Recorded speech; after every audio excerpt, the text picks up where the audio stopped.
Agora imagine a mesma analogia que eu fiz usando o texto de Coríntios, como que cada parte do corpo fosse uma denominação específica.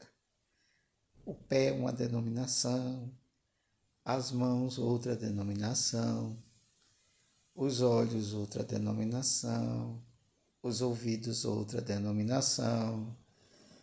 Enfim, cada parte citada, que no caso de Coríntios está se referindo a pessoas que recebem dons e os usariam em benefício de todo o corpo. E aqui corpo não é um corpo físico, como é uma analogia, seria o corpo de Cristo, a igreja de Cristo. Como que o corpo pode ser tão dividido assim? Tanto é que em outro texto, Paulo diz que nós temos a cabeça, a mente de Cristo, que em tese organizaria toda essa divisão do corpo, né? A forma de agir das mãos, dos pés, do ouvido, dos olhos, da boca, mas não funciona. Porque Paulo advogava a corrente teológica dele. E Paulo e Pedro não se iludam. No Novo Testamento isso está visivelmente claro para quem tem dois olhos para enxergar. Havia uma divisão absurda entre Paulo, os discípulos de Paulo, os discípulos de Pedro, os discípulos de João Batista. Está no Novo Testamento para quem quiser ver. O próprio Paulo afirma que naqueles dias uns se diziam que eram discípulos dele, outros se diziam discípulos de Apolo, outros se diziam discípulos de Pedro. E aí ele diz, olha, mas foi Pedro que morreu por vocês? Ora, mas foi Apolo que fez isso? Ora, foi eu que fiz aquilo outro?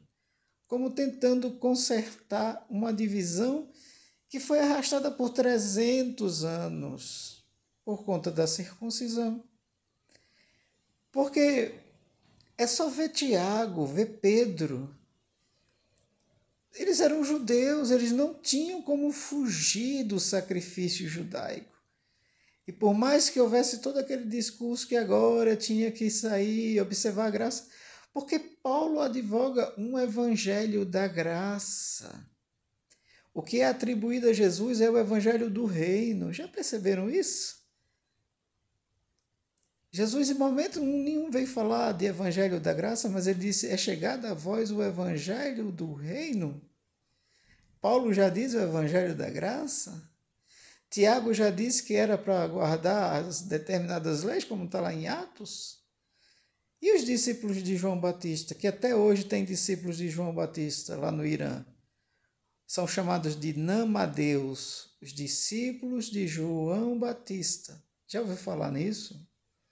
Pois é, o Novo Testamento, para quem quiser enxergar, está cheio dessas politicagens, porque, infelizmente, não existe outro caminho.